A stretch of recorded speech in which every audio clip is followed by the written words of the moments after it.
I caught my wife halfway out the bedroom window at 2 a.m., hair wild, shoes in her hand, eyes wide as headlights.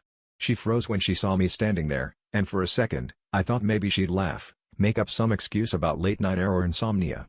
But instead, she started crying, not soft, embarrassed tears, but loud, ugly sobs that made my skin crawl.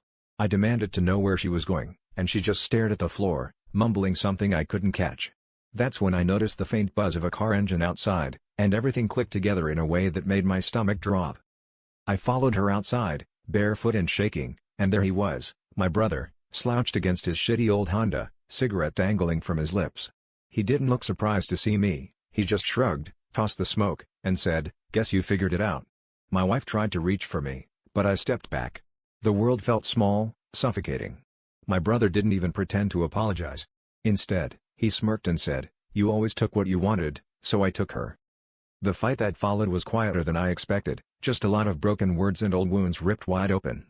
My brother started ranting about our childhood, about how I was the golden boy and he was just the shadow in the corner. He said he'd been sleeping with my wife for months, and every time they met up, it felt like stealing a piece of me back. My wife tried to explain herself, saying she never meant for it to happen, but her voice sounded small and tired, and I couldn't even look at her. Standing there in the cold, I realized the three of us were tangled in something bigger than cheating. This was revenge, resentment, and love twisted into something poisonous. I wanted to scream, to hit something, to turn back time.